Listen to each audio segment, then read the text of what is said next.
बोलो गुरुदेव भगवान की जय। प्यारे कृष्ण कन्हैया लाल की जय। श्री भक्तमाल में चरित्र चल रहे हैं हरिवल्लभ भगवान के प्रिय भक्तों के, और आज है चरित्र माता द्रौपदी जी का। श्री द्रौपदी जी। द्रोणाचार्य को गुरुदक्षिणा देने के लिए अर्जुन ने द्रुपद को पराजित कर दिया। यद्यपि आचार्य द्रोण ने द्रुपद को पाशमुक्त करके केवल आधा राज्य लेकर मित्र बना लिया, परंतु वे इस अपमान को भूल न सके। द्रुपद ने द्रोण से बदला लेने के लिए यज्ञ करके संतान प्राप्ति का निश्चय किया।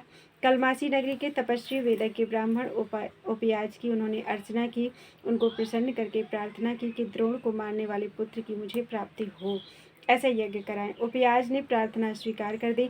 महाराज ने पुनः 1 वर्ष सेवा की। इससे प्रसन्न होकर उन विप्रदेव ने कहा, मैंने अपने अग्रज को भूमि में पड़ा पका फल उठाकर ग्रहण करते समय एक बार देखा था। मैंने इससे समझा है कि वे द्रव्य की शुद्धि अशुद्धि का विचार नहीं करते। आप उनसे प्रार्थना करें। महाराज द्रुपद ने उनके अग्रज याज को सेवा से प्रसन्न किया। 10 करोड़ गायों की दक्षिणा का प्रलोभन थोड़ा नहीं था। याज ने महाराज के नगर में आकर सविधि यज्ञ कराया। यज्ञ की पूर्णाहुति के समय उससे मुकुट, कुंडल, कवच, द्रोण तथा धनुष धारण किए एक कुमार प्रकट हुआ। इस कुमार का नाम याज ने धृष्टद्युम्न रखा। महाभारत के युद्ध में पांडव पक्ष का पूरे युद्ध में यही कुमार सेनापति रहा। यज्ञ कुंड से एक कुमारी भी प्रकट हुई। वह युवती थी, उसका वर्ण श्याम था। उसके समान रूपवती दूसरी स्त्री नहीं हो सकती। उसके शरीर से प्रफुल्ल नील कमल की गंध निकलकर कोष भर तक दिशाओं को सुशोभित कर रही थी। वर्ण के कारण याज ने उसका नाम कृष्णा रखा। इस रूप में ऋषि कुमारी गुणवती अग्निदेवी से प्रकट हुई थी और महाकाली ने अंश रूप से क्षत्रिय विनाश के लिए उनमें प्रवेश किया था। महाराज द्रुपद की महारानी ने याज से प्रार्थना की कि ये दोनों मुझे ही माता समझे, और याज ने एवमस्तु कह दिया। एक चक्रा नगरी में ही पांडवों को अपने आश्रयदाता ब्राह्मण से ज्ञात हो गया कि महाराज द्रुपद अपनी पुत्री का स्वयंवर कर रहे हैं। भगवान व्यास ने आकर आदेश दिया और उसे स्वीकार कर पांडव ब्राह्मण वेश में पांचाल पहुंचे। वहां एक कुम्हार के घर भी ठहरे। स्वयंवर सभा में भी वे ब्राह्मणों के साथ बैठे। उनके वेश ब्राह्मणों के समान थे। महाराज द्रुपद ने सभा भवन में ऊपर एक यंत्र बना रखा था। यंत्र घूमता रहता था। उसके मध्य में एक मत्स्य बना था। नीचे तैलपूर्ण कड़ाह था। तैल में छाया देखते हुए घूमते चक्र के मध्यस्थ मत्स्य को 5 बाणों से मारना था। जो ऐसा कर सके उसी से द्रौपदी के विवाह की घोषणा थी। इस कार्य के लिए जो सुदीर्घ धनुष रखा था वह इतना कठोर और भारी था कि बहुत से राजा तो उसे उठाने में ही असमर्थ हो गए। जरासंध, शिशुपाल, शल्य उस पर जया चढ़ाने के प्रयत्न में दूर गिर पड़े। केवल कर्ण ने धनुष चढ़ाया। वह बाण मारने ही जा रहा था कि द्रौपदी ने पुकार कर कहा, मैं सूतपुत्र का वरण नहीं करूंगी। अपमान से तिल मिलाकर सूर्य की ओर देखते हुए कर्ण ने धनुष रख दिया। राजाओं के निराश होने पर अर्जुन उठे। उन्हें ब्राह्मण जानकर विप्रवर्ग ने प्रसन्नता प्रकट की। धनुष चढ़ाकर अर्जुन ने मत्स्यवेद किया। द्रौपदी ने जयमाल डाली। राजाओं ने एक ब्राह्मण से द्रौपदी का विवाह होते देख द्रुपद और पांडवों पर आक्रमण कर दिया। अर्जुन ने धनुष चढ़ा लिया। एक वृक्ष लेकर भीमसेन टूट पड़े। अर्जुन से युद्ध करके कर्ण ने शीघ्र समझ लिया कि वे अजेय हैं। उन्हें ब्राह्मण समझकर वह युद्ध से हट गया। उधर भीम ने शल्य को दे पटका। इससे सभी नरेश युद्ध से पृथक होने लगे। श्री कृष्ण ने पांडवों को पहचान लिया था, अतः उन्होंने समझा बुझाकर राजाओं को शांत कर दिया। माँ, हम एक भिक्षा लाए हैं। द्रौपदी को लेकर घर पहुंचने पर अर्जुन ने कहा, 5 भाइयों से बांट लो। बिना देखे ही घर में से माता कुंती ने कह दिया। कुंती ने बाहर आकर द्रौपदी को देखा तो बड़ा पश्चाताप हुआ। वे युधिष्ठिर से अनुनय विनय करने लगी कि मैंने कभी मिथ्या भाषण नहीं किया है। मेरे इस वचन ने मुझे धर्म संकट में डाल दिया है। बेटा, मुझे अधर्म से बचा। धर्म पूर्वक तुमने पांचाली को प्राप्त किया है, अतः तुम इससे विवाह करो। धर्मराज ने अर्जुन से कहा, बड़े भाई के अविवाहित रहते छोटे भाई का विवाह करना अधर्म है। आप मुझे अधर्म में प्रेरित ना करें। द्रौपदी के साथ आपका विवाह ही उचित है। अर्जुन ने नम्रता पूर्वक प्रतिवाद किया। युधिष्ठिर ने देखा कि सभी भाई द्रौपदी के अलौकिक सौंदर्य पर मुग्ध हैं। सभी उसे प्राप्त करना चाहते हैं। उन्होंने कहा, माता की सत्य की रक्षा के लिए हम 5 भाई इससे विवाह करेंगे। यह महाभागा हम सबकी पत्नी होगी, समान रूप से पत्नी होगी। श्री कृष्ण ने आकर पांडवों से साक्षात किया और उससे सत्कृत होकर द्वारका गए। महाराज द्रुपद ने पांडवों के पीछे पीछे धृष्टद्युम्न को भेजा था। उनका परिचय प्राप्त करने के लिए धृष्टद्युम्न ने गुप्त रूप से निरीक्षण करके लौटकर पिता से बताया कि लक्षणों से वे पांचों भाई शूरवीर क्षत्रिय जान पड़ते हैं। महाराज के आमंत्रण पर माता के साथ पांचों भाई राजसदन गए। महाराज ने उनका विविध प्रकार से सत्कार किया। वे परिचय पाकर अत्यंत प्रसन्न हुए। उनकी चिर अभिलाषा थी कि कन्या उनकी अर्जुन को प्राप्त हो, पूर्ण जो हुई थी। द्रौपदी पांचों भाइयों की पत्नी हो, यह एक धर्म और समाज के विरुद्ध बात थी, जो किसी प्रकार द्रुपद को स्वीकार नहीं थी। भगवान व्यास ने आकर द्रौपदी के पूर्व जन्म का चरित्र बताकर समझाया। महाराज द्रुपद ने स्वीकार किया। विधि पूर्वक क्रमशः एक एक दिन पांचों भाइयों ने पांचाली का पानी ग्रहण किया। चरों द्वारा सभी राजाओं को पता लग चुका था कि लाक्षा भवन से पांडव जीवित निकल गए हैं और द्रुपद राजतनया का विवाह उन्हीं से हुआ है। कौरवों ने यह समाचार पाकर पहले तो कर्ण की सलाह से आक्रमण करना चाहा, किंतु द्वारका से ससैन्य श्री कृष्ण सहायता कर सकते हैं और राज्य दिलाने आ सकते हैं। भीष्म पितामह के यह समझाने पर धृतराष्ट्र ने विदुर को भेजकर सम्मानपूर्वक उन्हें बुला लिया। एक साथ रहने से संघर्ष होगा, इस भय से आधा राज्य देकर युधिष्ठिर की राजधानी इंद्रप्रस्थ कर दी गई। माता कुंती के साथ पांडव वहां रहने लगे। देवर्षि नारद ने पांडवों को शुंद उपसुंद की कथा सुनाकर समझाया कि पत्नी के कारण भाइयों का प्रगाढ़ प्रेम भी शत्रुता में परिवर्तित हो जाता है। पांडवों ने देवर्षि के उपदेश से यह नियम किया कि प्रत्येक भाई एक पक्ष तक द्रौपदी के साथ रहे। एक भाई द्रौपदी के साथ जब अंतपुर में हो और उस समय दूसरा भाई अंतपुर में प्रवेश करे तो वह प्रायश्चित स्वरूप 12 वर्ष तीर्थाटन करे। एक बार एक ब्राह्मण की गौ दस्यु बलात् ले जा रहे थे। रक्षा के लिए ब्राह्मण ने पुकार की। गांडीव अंतपुर में था और वहां धर्मराज द्रौपदी के साथ थे।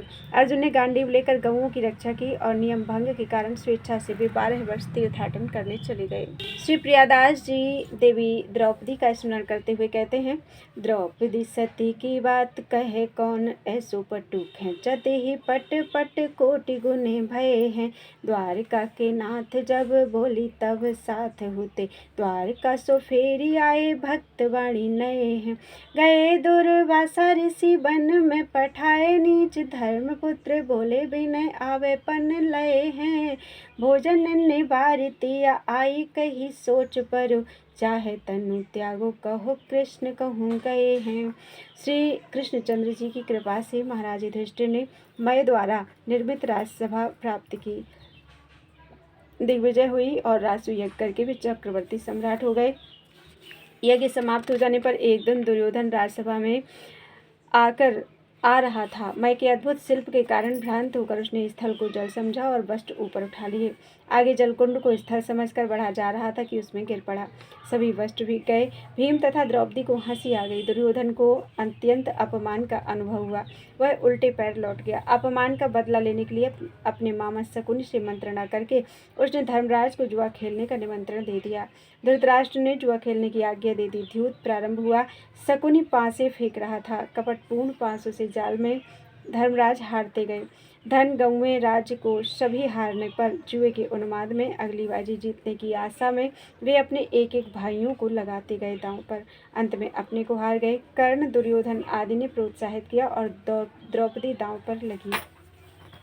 बाजी तो हारनी ही थी। दुर्योधन ने दूत को आदेश दिया, जा और द्रौपदी को यहाँ पकड़ ला, अब वह हमारी दासी है। द्रौपदी रजस्वला थी, यह सुनकर तो उनके दुख का पार नहीं रहा।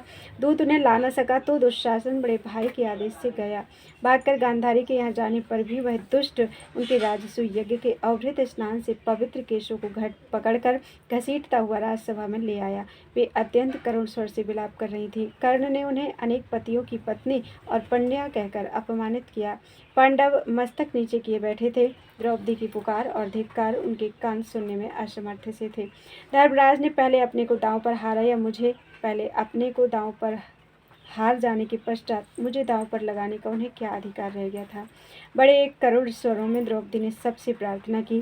भीष्म, द्रोण, कृप आदि सब ने मस्तक झुका लिया था। दुर्योधन द्वारा अपमानित होने के भय से सब मौन हो रहे थे। दुशासन, देखते क्या हो, इसके वस्त्र उतार लो और निर्वस्त्र करके यहाँ बैठा दो। दुर्योधन ने अपनी बाम जंघा वस्त्रहीन करके दिखाई। कर्ण ने स्वयंवर सभा के अपमान का स्मरण करते हुए व्यंग करके दुर्योधन का समर्थन किया। दुशासन ने साड़ी का आंचल पकड़ लिया। अब क्या हो, अबला की लज्जा क्या इस प्रकार नष्ट हो जाएगी? द्रौपदी ने कातर होकर चारों ओर देखा। सबके मस्तक नीचे झुके थे। कर्ण प्रोत्साहन दे रहा था। हाथों से वस्त्र दबाने का प्रयत्न व्यर्थ था। अबला के हाथ कहाँ तक उन्हें रोक सकते थे? 10 सहस्त्र हाथियों के बल वाला दुशासन साड़ी को खींचने लगा। द्रौपदी ने नेत्र बंद कर लिए। उनसे अश्रुवृष्टि हो रही थी। दोनों हाथ ऊपर उठाकर उन्होंने पुकारा, हे कृष्ण, हे द्वारिकानाथ, हे करुणा वरुणालय, दौड़ो, कौरवों के समुदाय में मेरी लज्जा डूब रही है, रक्षा करो, रक्षा करो। द्रौपदी को शरीर का भान भूल गया। दीनबंधु का वस्त्रावतार हो चुका था। दुशासन पसीने पसीने हो रहा था। रंग बिरंगे वस्त्रों का पर्वत लग गया था। उस 10 हाथ की साड़ी का और छोर नहीं था। सब एकटक आश्चर्य से देख रहे थे। महाराज, बहुत हो गया, शीघ्र द्रौपदी को संतुष्ट कीजिए, नहीं तो श्री कृष्ण के चक्र से प्रकट होकर आपके पुत्रों को काट डालने में अधिक विलंब नहीं जान पड़ता। विदुर ने अंधे राजा धृतराष्ट्र को पूरा वर्णन सुनाया। धृतराष्ट्र भय से कांप गए। उन्होंने प्रेम से द्रौपदी को समीप बुलाया, पुत्रों के अपराध के लिए क्षमा याचना की। पांडवों को द्रौपदी के साथ दासत्व से मुक्त करके हारा हुआ राज्य तथा धन लौटा दिया। जो हार जाए वह भाइयों तथा स्त्री के साथ 12 वर्ष वन में रहे। वनवास के अंतिम वर्ष में वह गुप्त रहे। यदि उसका पता लग जाए तो पुनः 12 वर्ष वन में रहे। दुर्योधन ने पिता की उदारता से दुखी होकर किसी प्रकार केवल एक बाजी और खेलने की आज्ञा प्राप्त की। युधिष्ठिर इस नियम पर पुनः द्यूत में हार गए। माता कुंती को विदुर के घर छोड़कर वे द्रौपदी के साथ वन में चले गए। दुखी उदास पांडवों के साथ प्रजा के बहुत से लोग साथ चले। वे तो किसी प्रकार लौटा दिए गए, किंतु कुछ ब्राह्मण 11 वर्ष तक उनके साथ वन में रहे। गुप्तवास प्रारंभ होने पर वे विदा हुए। राजसूय यज्ञ की समाप्ति पर ही श्री कृष्णचंद्र द्वारका चले गए थे। साल्व ने अपने कामचारी विमान सौभ के द्वारा उत्पात मचा रखा था। बहुत पहुंचते ही केशव ने साल्व पर आक्रमण किया। सौभ को गदाघात से चूर्ण करके साल्व तथा उसके सैनिकों को यमराज के घर भेजकर जब वे द्वारका में लौटे तो उन्हें पांडवों के जुए में हारने का समाचार मिला। वे सीधे हस्तिनापुर आए और वहां से जब वन में पांडव अपनी स्त्रियों, बालकों तथा प्रजावर्ग एवं विप्रों के साथ थे पहुंचे। पांडवों से मिलकर उन्होंने कौरवों के प्रति रोष प्रकट किया। द्रौपदी ने श्री कृष्ण से वहां कहा, मधुसूदन, मैंने महर्षि असित और देवल से सुना है कि आप ही सृष्टिकर्ता हैं। परशुराम जी ने बताया था कि आप साक्षात अपराजित विष्णु हैं। आप ही यज्ञ, ऋषि, देवता तथा पंचभूत स्वरूप हैं। जगत आपके एक अंश में स्थित है। त्रिलोकी में आप व्याप्त हैं। निर्मल हृदय महर्षियों के हृदय में आप ही स्फुरित होते हैं। आप ही ज्ञानियों तथा योगियों की परम गति हैं। आप विभु हैं, सर्वात्मा हैं। आपकी शक्ति से ही सबको शक्ति प्राप्त होती है। आप ही मृत्यु, जीवन एवं कर्म के अधिष्ठाता हैं। आप ही परमेश्वर हैं। मैं अपना दुख आपसे ना कहूँ तो किससे कहूँ? द्रौपदी के नेत्रों से अश्रु गिरने लगे। वे कह रही थी, मैं महापराक्रमी पांडवों की पत्नी, धृष्टद्युम्न की बहन और आपकी सखी हूँ। कौरवों की भरी सभा में मेरे केस पकड़कर मुझे घसीटा गया। मैं एक वस्त्रा रजस्वला थी। मुझे नग्न करने का प्रयत्न किया गया। ये अर्जुन और भीम मेरी रक्षा नहीं कर सके। इसी नीच दुर्योधन ने भीम को विष देकर जल में बांधकर फेंक दिया था। इसी दुष्ट ने पांडवों को लाक्षा भवन में भस्म करने का प्रयत्न किया। इसी पिशाच ने मेरे केस पकड़कर घसीटवाया और आज भी वह जीवित है। पांचाली फूट फूट कर रोने लगी। उनकी वाणी स्पष्ट हो गई। वे श्री कृष्ण को उलाहना दे रही थी। तुम मेरे संबंधी हो। मैं अग्नि से उत्पन्न गौरवमयी स्त्री हूँ। तुम पर मेरा पवित्र अनुराग है। तुम पर मेरा अधिकार है और रक्षा करने में तुम समर्थ हो। तुम्हारे रहते मेरी यह दशा हो रही है। भक्त वत्सल और न सुन सके। उन्होंने कहा, कल्याणी, जिन पर तुम रुष्ट हुई हो उनका जीवन समाप्त हुआ समझो। उनकी स्त्रियां भी इसी प्रकार रोएंगी और उनके अश्रु सूखने का मार्ग नष्ट हो चुका रहेगा। थोड़े दिनों में अर्जुन के बाणों से गिरकर वे श्रृगाल और कुत्तों के आहार बनेंगे। मैं प्रतिज्ञा करता हूँ, तुम साम्राज्ञी बनकर रहोगी। आकाश फट जाए, समुद्र सूख जाए, हिमालय चूर हो जाए, पर मेरी बात असत्य नहीं होगी। द्रौपदी ने अर्जुन की ओर देखा। अर्जुन ने अपनी सखा की बात का समर्थन किया। श्री कृष्ण अपने साथ सुभद्रा और अभिमन्यु को लेकर द्वारका गए। धृष्टद्युम्न द्रौपदी के पुत्रों को पांचाल ले गए। सभी आगत राजा अपने अपने देशों को लौट गए। विनयपूर्वक धर्मराज ने प्रजावर्ग को लौटा दिया। वन में भगवान श्री कृष्ण पांडवों से मिलने सत्यभामा जी के साथ आए थे। एकांत में सत्यभामा ने कृष्णा से पूछा, बहन, तुम्हारे पति लोकपालों के समान शूर हैं, तुम ऐसा क्या व्यवहार करती हो कि वे तुम पर कभी रुष्ट नहीं होते? वे तुमसे सदा प्रसन्न ही रहते हैं। वे सदा तुम्हारे वश में क्यों रहते हैं? मुझे भी तुम कोई ऐसा व्रत, तप, तीर्थ, मंत्र, औषधि, विद्या, जप, हवन या उपचार बताओ जिससे श्याम सुंदर सदा मेरे वश में रहे। द्रौपदी ने कुछ स्नेह रोषपूर्वक कहा, सत्य, तुम तो मुझसे दुराचारणी स्त्रियों की बात पूछ रही हो। मैं ऐसी स्त्रियों की बात क्या जानूं? मुझ पर ऐसी शंका करना तुम्हारे लिए उचित नहीं। जब पति जान लेता है कि पत्नी उसे वश में करने के लिए मंत्र तंत्र कर रही है तो वह उससे डर कर दूर रहने लगता है। इस प्रकार चित्त में उद्वेग होता है और तब शांति कैसे रह सकती है? तंत्र मंत्र आदि से कभी पति वश में नहीं किया जा सकता, इससे तो अनर्थ ही होते हैं। धूर्त लोग स्त्रियों द्वारा पति को ऐसी वस्तुएं खिला देते हैं जिससे भयंकर रोग हो जाते हैं। पति के शत्रु इसी बहाने विष दिला देते हैं। ऐसी स्त्रियां मूर्खतावश पति को जलोदर, कुष्ठ, अकाल, वार्धक्य, नपुंसकता, उन्माद या बधिरता जैसे रोगों का रोगी बना देती हैं। पापियों की बातें मानने वाली पापी नारियां इस प्रकार पति को अनेक कष्ट देती हैं। साध्वी स्त्री को भूलकर भी ऐसा प्रयत्न नहीं करना चाहिए। द्रौपदी ने इसके पश्चात अपनी चर्या बताई। मैं अहंकार और क्रोध छोड़कर पांडवों की तथा उनकी दूसरी स्त्रियों की सावधानी से सेवा करती हूँ। कभी ईर्ष्या नहीं करती। केवल सेवा के लिए मन को वश में करके पतियों के अनुकूल रहती हूँ। ना तो अभिमान करती हूँ और ना कभी कटु भाषण। असभ्यता से खड़ी नहीं होती, बुरे स्थान पर बैठती नहीं, बुरी बातों पर दृष्टि नहीं देती और पतियों का दोष ना देखकर उनके संकेतों के अनुसार व्यवहार करती हूँ। कितना भी सुंदर पुरुष हो, मेरा मन पतियों के अतिरिक्त उधर नहीं जाता। पतियों के स्नान भोजन किए बिना मैं स्नान या भोजन नहीं करती। उनके बैठ जाने पर ही बैठती हूँ और उनके घर में आने पर उठकर आदरपूर्वक उनको आसन तथा जल देती हूँ। घर के बर्तनों को स्वच्छ रखती हूँ, सावधानी से रसोई बनाती हूँ, समय पर भोजन कराती हूँ, घर को स्वच्छ रखती हूँ तथा गुप्त रूप से अन्न का संचय रखती हूँ। कभी किसी का तिरस्कार नहीं करती, दुष्ट स्त्रियों के पास तक नहीं जाती, द्वार पर बार बार खड़ी नहीं होती, कूड़ा फेंकने के स्थान पर अधिक नहीं ठहरती। पति से पृथक रहना मुझे पसंद नहीं। पतियों के घर से कार्यवश बाहर जाने पर पुष्प चंदन का उपयोग छोड़कर व्रत करती हूँ। मेरे पति जिन वस्तुओं को खाते पीते या सेवन नहीं करते उनसे दूर रहती हूँ। स्त्रियों के शास्त्र भेद सब व्रत करती हूँ। अपने को सदा वस्त्रालंकार से सजाए रहती हूँ। द्रौपदी ने और भी बताया, मेरी पूज्य सास ने जो भी कौटुंबिक धर्म बताए हैं सबका पालन करती हूँ। भिक्षा देना, अतिथि सत्कार, श्राद्ध तथा त्योहारों पर पकवान बनाना, माननीयों का सत्कार आदि सब धर्म सावधानी से पालन करती हूँ। पतियों से अच्छा भोजन, अच्छे वस्त्र मैं कभी ग्रहण नहीं करती। उनसे ऊंचे आसन पर नहीं बैठती। सास जी से विवाद नहीं करती। सदा अपनी वीर माता सास की भोजन वस्त्र से सेवा करती हूँ। उनकी कभी वस्त्र भूषण या जल में उपेक्षा नहीं करती। सबसे पीछे सोती हूँ, सबसे पहले सैया छोड़ देती हूँ। धर्मराज के भवन में प्रतिदिन 8 सहस्त्र ब्राह्मण स्वर्ण पात्र में भोजन करते थे। महाराज 88 सहस्त्र स्नातकों का भरण पोषण करते थे। 10 सहस्त्र दासियाँ उनके थीं। मुझे उनके सबके नाम, रूप, भोजन, वस्त्र का पता रहता था। मैं दासियों के संबंध में पता रखती थी कि किसने क्या काम कर लिया है और क्या नहीं। महाराज के पास 1 लाख घोड़े और इतने ही हाथी थे। उनका भी मैं ही प्रबंध करती थी। उनकी गणना करती, आवश्यकताएं सुनती और अंतःपुर के ग्वालों, गड़रियों तथा सेवकों की देखभाल करती। महारानी द्रौपदी के कार्य यही नहीं समाप्त हो जाते, वे और बताती हैं। महाराज के आय व्यय का हिसाब रखती थी। मेरे पति कुटुंब का सारा भार छोड़कर पूजा पाठ या आगतों का सत्कार करते थे। पूरे परिवार की देखभाल मैं ही करती थी। वरुण के समान महाराज के अटूट खजाने का पता भी मुझे ही रहता था। भूख प्यास सहकर रात दिन एक करके मैं सदा पांडवों के हित में लगी रहती थी। मुझे तो पतियों को वश में करने का भी यही उपाय ज्ञात है। महारानी कृष्णा सचमुच गृहस्वामिनी थी। सत्यभामा ने उनसे क्षमा मांगी। विदा होते समय पांचाली ने उन्हें पति को वश में करने का निर्दोष मार्ग बतलाते हुए कहा, तुम सुहृदता, प्रेम, परिचर्या, कार्यकुशलता तथा विविध प्रकार के पुष्प चंदन आदि से श्री कृष्ण की सेवा करो।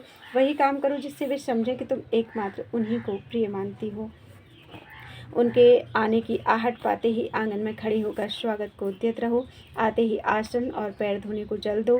वे दासी को कोई आज्ञा दे तो वह काम स्वयं कर डालो। तुमसे यदि कोई गुप्त रखने योग्य बात पतिदेव कहें तो उसे किसी से मत कहो। पति के मित्रों तथा हितैषियों को भोजन आदि से संतुष्ट करो तथा पति के शत्रु, द्वेषी, तटस्थ लोगों से दूर रहो। सपत्नियों के पुत्रों के साथ भी एकांत में मत बैठो। कुलीन दोष रहे सतीश ज्यों का ही साथ करो। क्रूर, झगड़ालू, पेटू, चोर, दुष्टा तथा चंचल स्वभाव की स्त्रियों से दूर रहो। इस प्रकार से सब प्रकार पति की सेवा करने से तुम्हारे यश और सौभाग्य की वृद्धि होगी तथा अंत में स्वर्ग प्राप्त होगा। तुम्हारे विरोधी शमित हो जाएंगे। कृष्णे, मैं बहुत दूर से आया हूँ, थक गया हूँ, बड़ी भूख लगी है। अपना गृह प्रबंध पीछे करना, पहले मुझे कुछ खाने को दो। सहसा श्याम सुंदर ने प्रवेश करके कहा।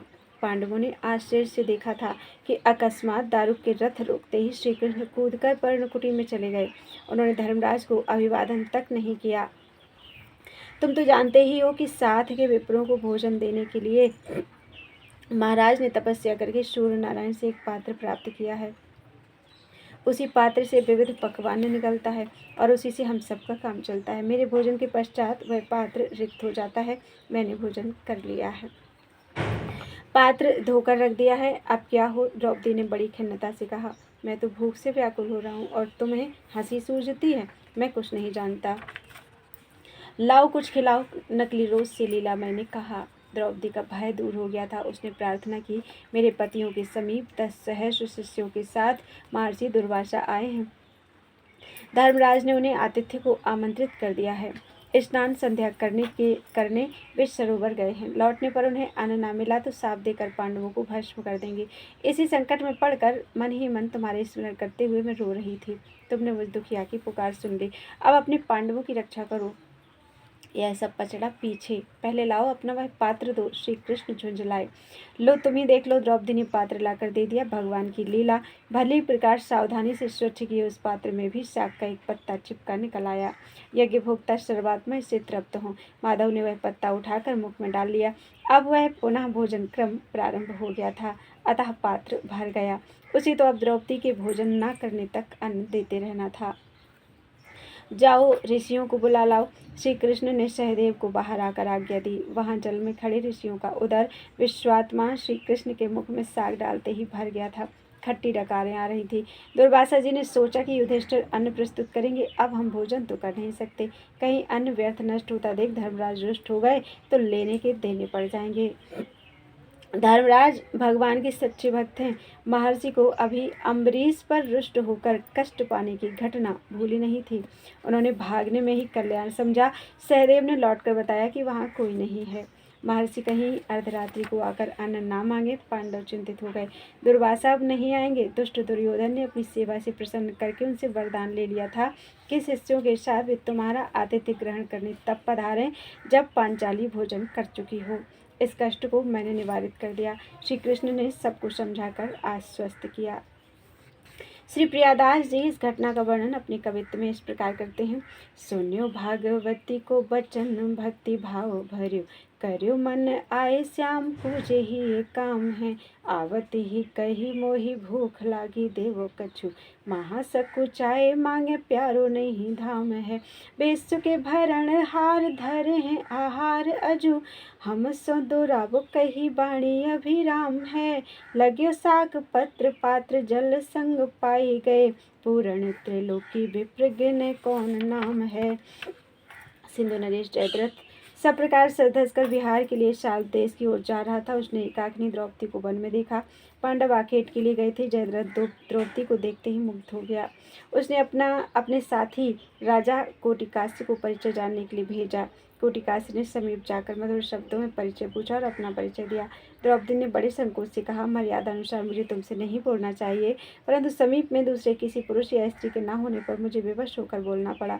मैं तुम्हें और सिंधु नरेश को भी जानती हूँ।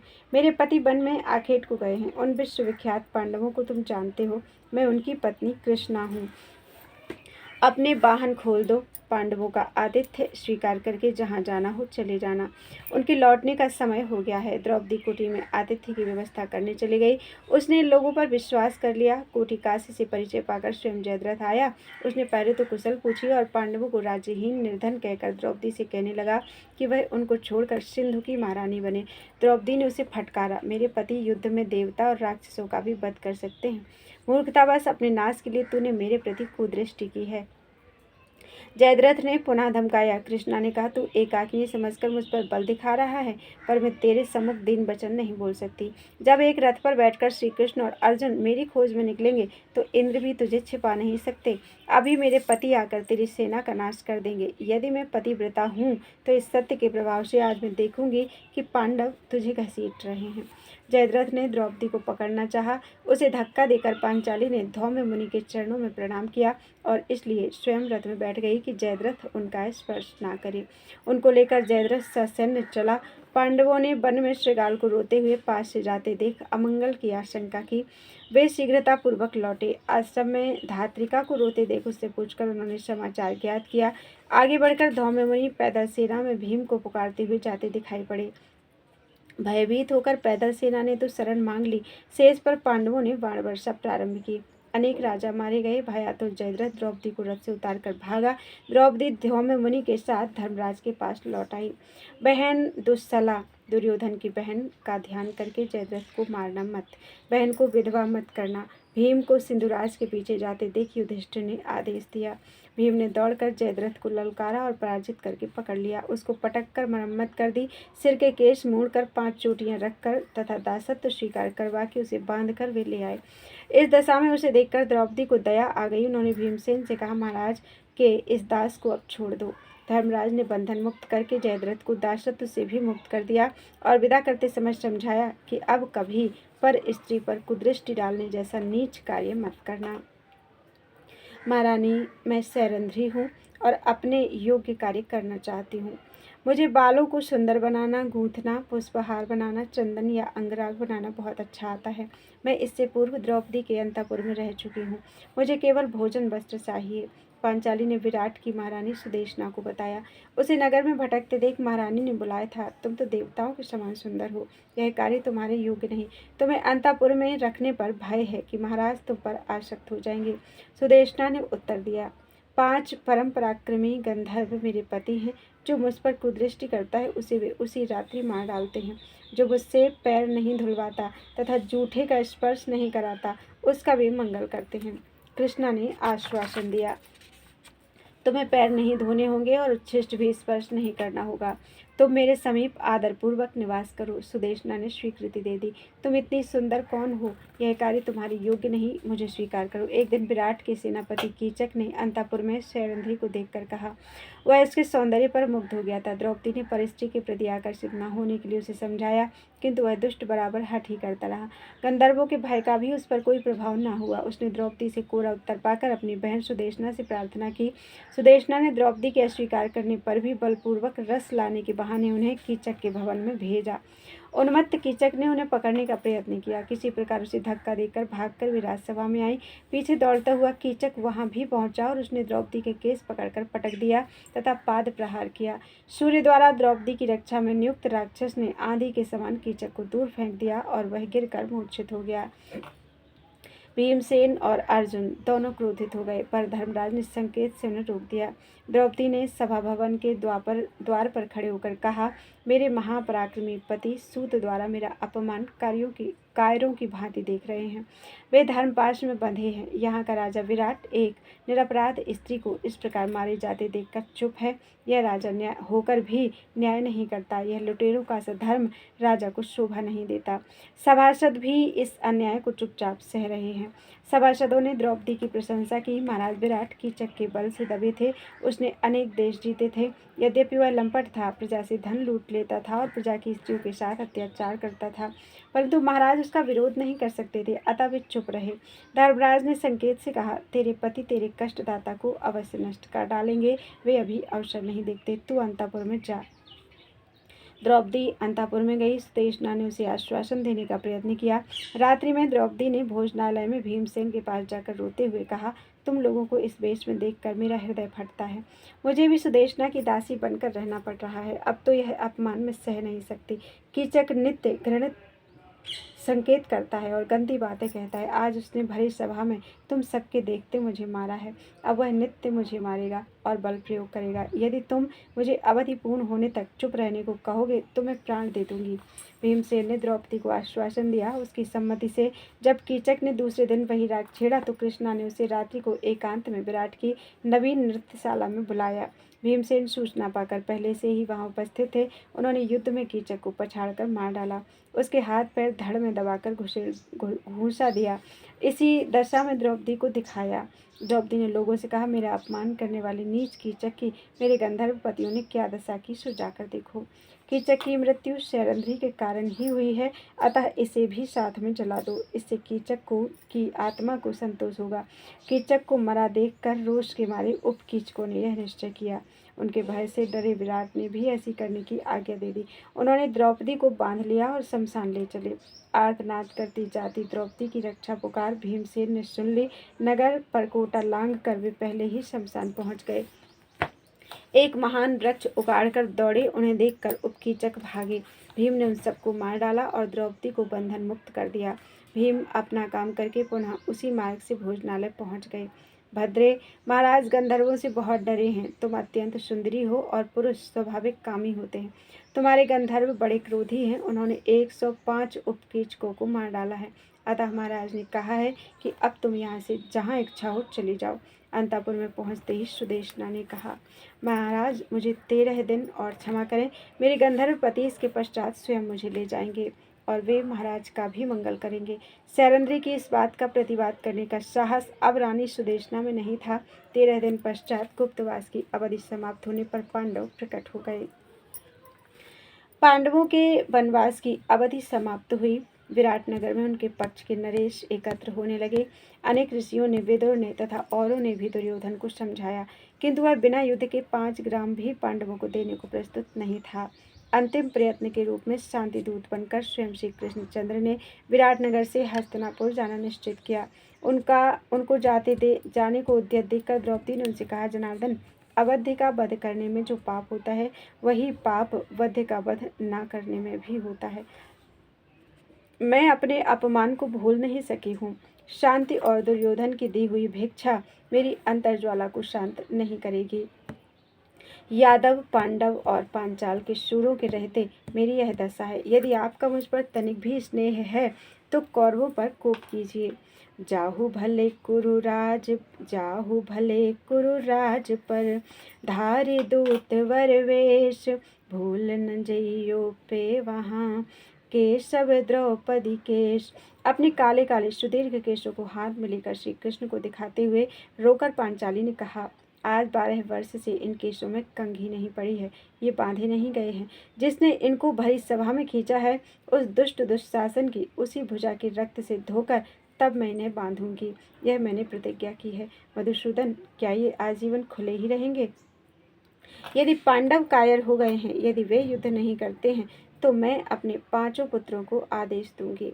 बेटा अभिमन्यु उनका नेतृत्व करेगा। मेरा पिता और भाई भी यदि मेरी उपेक्षा कर दें तो मैं तुम्हारे पैर पकड़ूंगी। क्या मेरी प्रार्थना पर भी तुम द्रवित नहीं होगे?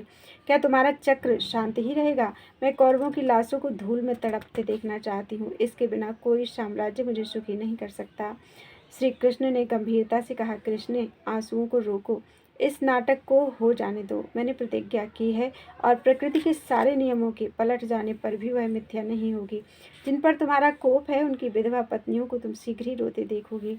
यही धर्मराज युद्ध का आदेश देंगे और तुम्हारे शत्रु युद्ध भूमि में मारे जाएंगे। महाभारत का युद्ध प्रारंभ हो गया था। सहसा एक रात्रि को धर्मराज के चरों ने समाचार दिया कि दुर्योधन के द्वारा उत्तेजित किए जाने पर भीष्म पितामह ने प्रतिज्ञा की है कि कल वे समस्त सैन्य के साथ 5 पांडवों को मार देंगे। पांडवों में अत्यंत व्याकुलता फैल गई। धर्मराज ने श्री कृष्ण के पास अर्जुन को भेजा, किंतु रूखा उत्तर मिला। अंत में द्रौपदी ने माधव के शिविर में जाकर उनसे प्रार्थना की कि वे पांडवों की रक्षा करें। यदि पितामह ने प्रतिज्ञा की है तो वह सत्य होकर रहेगी। मैं असमर्थ हूँ, रूखे मुख उत्तर दे दिया गया। तो क्या तुमने लंबी लंबी शपथें खाकर मुझको झूठा ही आश्वासन दिया था? श्री कृष्ण के जीवित रहते उनकी सखी कृष्णा के पति परलोक सिधार जाएं, इससे बढ़कर कलंक और क्या होगा? द्रौपदी ने खींच कर कहा। एक उपाय है, तुम चुपचाप मेरे पीछे पीछे चलो और भीष्म के शिविर में जाकर उनका आशीर्वाद प्राप्त करो। श्री कृष्ण ने मुस्कुराते हुए कहा, मैं तो सदा ही तुम्हारे वचनों का अनुसरण करने को प्रस्तुत हूँ, चलो शीघ्र। रात का तीसरा पहर था। भगवान द्रौपदी को लेकर चले। अरे, तुम्हारी पंच नदीय जूतियों को देखकर तो कोई भी पहचान लेगा, उतारो जूतियाँ जल्दी। श्री कृष्ण ने द्रौपदी को कुछ कहने का अवसर ही नहीं दिया और जूतियों को लेकर अपने पीत उत्तरीय में लपेटा और धीरे से बगल में दबा लिया और कहा, बस पीछे पीछे चली चलो। द्रौपदी ने आज्ञा का पालन किया। यह पितामह का शिविर है, चुपचाप अंदर जाकर पितामह को प्रणाम करो, वे मेरा ध्यान कर रहे हैं। वे मेरा ध्यान कर रहे होंगे, बैठे बैठे प्रणाम करना तो आभूषणों को भली प्रकार बजाकर। मैं यही हूँ, मेरा पता मत बताना, लीलामय ने आदेश दे दिया। पितामह के शिविर में सौभाग्यवती स्त्री, ब्राह्मण, साधु तथा श्री कृष्ण के निर्बाध प्रवेश की आज्ञा थी। पितामह ध्यानस्थ बैठे थे। द्रौपदी ने जाकर पैरों में मस्तक रखा। पितामह ने समझा दुर्योधन अभी अभी गया है, रानी प्रणाम करने आई होगी। झट से कह दिया, सौभाग्यवती हो बेटी। पतियों को मारने की प्रतिज्ञा करके पत्नी को सौभाग्यवती होने का आशीर्वाद। पितामह, आप तो कभी सत्य नहीं बोलते, यह कैसी विडंबना? द्रौपदी ने पूछा। ओह पांचाली, तू यहाँ कैसे? पुत्री, मैंने पांडवों को मारने की प्रतिज्ञा तो की है, परंतु साथ ही यह भी कहा कि यदि श्री कृष्ण ने शस्त्र ना उठाया तो ऐसा होगा। तू यहाँ किसके साथ आई? बिना श्याम सुंदर के यह सब कौन कर सकता है? बता, वे मेरे प्रभु कहाँ हैं? बुद्धिमान भीष्म ने सब समझ लिया। मुझे धिक्कार है जिसके यहाँ आने में संकोच करके श्री कृष्ण को द्वार पर रुकना पड़ता है। द्रौपदी के ना बताने पर भी भीष्म ने स्वयं मधुसूदन को ढूंढ लिया। जगतपति जूतियों को बगल में दबाए द्वार पर निस्तब्ध खड़े मुस्कुरा रहे थे। भीष्म चरणों पर गिरकर रोने लगे। यदि आप इसी प्रकार 10 सहस्त्र महारथी नित्य मारते रहे तो द्रौपदी सौभाग्यवती हो चुकी। शिविर में आकर आसन तथा सत्कार ग्रहण करके केशव ने कहा, आप जो चाहते हैं वह तो होगा ही। मेरे मुख से ही मेरी मृत्यु का उपाय आपको सुनना है तो मैं वह भी बता दूंगा, किंतु कल के युद्ध में मेरी प्रतिज्ञा की रक्षा करनी होगी। पितामह ने गदगद स्वर में प्रार्थना की। वहां से पितामह के रथ में बैठकर द्रौपदी को लेकर श्री कृष्ण धर्मराज के शिविर में लौट आए। पूरा समाचार जानकर पांडवों का समस्त शोक दूर हो गया। महाभारत समाप्त हुआ। पांडव सेना शांति से शयन कर रही थी। श्री कृष्ण 5 पांडवों तथा द्रौपदी को लेकर उपलब्ध नगर चले गए थे। प्रातः दूत ने समाचार दिया कि रात्रि में शिविर में अग्नि लगाकर अश्वत्थामा ने सबको निर्दयतापूर्वक मार डाला। यह सुनते ही सब रथ में बैठकर शिविर में पहुंचे। अपने मृत पुत्रों को देखकर द्रौपदी ने बड़े करुण स्वर में क्रंदन करते हुए कहा, मेरे पराक्रमी पुत्र यदि युद्ध में लड़ते हुए मारे गए होते तो मैं संतोष कर लेती। क्रूर ब्राह्मण ने निर्दयतापूर्वक उन्हें सोते समय मार डाला है। द्रौपदी को धर्मराज ने समझाने का प्रयत्न किया, परंतु पुत्र के शव के पास रोती माता को क्या समझाएगा कोई। भीम ने क्रोधित होकर अश्वत्थामा का पीछा किया। श्री कृष्ण ने बताया कि नीच अश्वत्थामा भीम पर ब्रह्मास्त्र का प्रयोग कर सकता है। अर्जुन को लेकर वे भी पीछे रथ में बैठ कर गए। अश्वत्थामा ने ब्रह्मास्त्र का प्रयोग किया, उसे शांत करने को अर्जुन ने भी उसी अस्त्र से उसे शांत करना चाहा। दोनों ब्रह्मास्त्रों ने प्रलय का दृश्य उपस्थित कर दिया। भगवान व्यास तथा देवर्षि नारद ने प्रकट होकर ब्रह्मास्त्रों को लौटा लेने का आदेश दिया। अर्जुन ने ब्रह्मास्त्र लौटा लिया। पकड़कर द्रोण पुत्र को उन्होंने बांध लिया और अपने शिविर में ले आए। अश्वत्थामा पशु की भांति बंधा हुआ था। निंदित कर्म करने से उसकी स्त्री नष्ट हो गई थी। उसने सिर झुका रखा था। अर्जुन ने उसे लाकर द्रौपदी के सम्मुख खड़ा कर दिया। गुरुपुत्र को इस दशा में देखकर द्रौपदी को दया आ गई। उन्होंने कहा, इन्हें जल्दी छोड़ दो। जिनसे संपूर्ण अस्त्र शस्त्रों की आप लोगों ने शिक्षा पाई है, वे भगवान द्रोणाचार्य पुत्र रूप में स्वयं उपस्थित हैं। जैसे पुत्रों के शोक में मुझे दुख हो रहा है, मैं रो रही हूँ, ऐसा ही प्रत्येक स्त्री को होता होगा।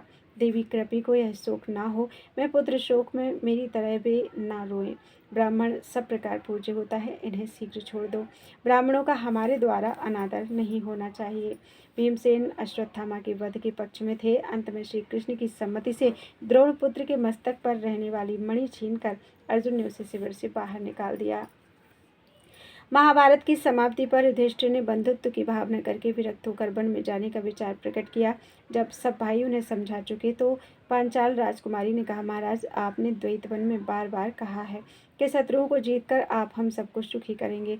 अब आपकी बात को क्यों मिथ्या कर रहे हैं? मेरे पास कुंती जी, मेरी सास कुंती जी कभी झूठ नहीं बोलती। उन्होंने भी कहा था कि आप शत्रुओं पर विजय करके साम्राज्य का उपभोग करेंगे।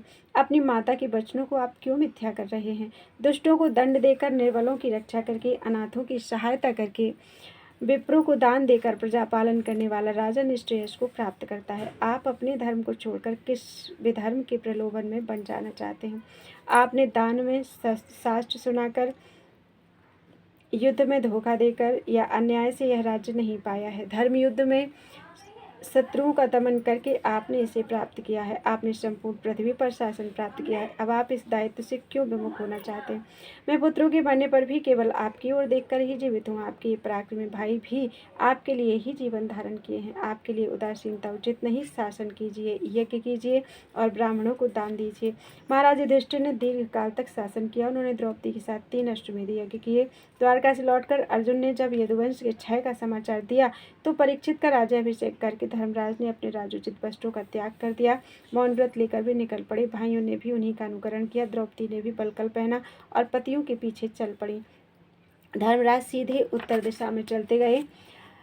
बद्रिकाश्रम से ऊपर वे हिम प्रदेश जा रहे थे। द्रौपदी सबके पीछे चल रही थी। सब मौन थे, कोई किसी की ओर देखता नहीं था।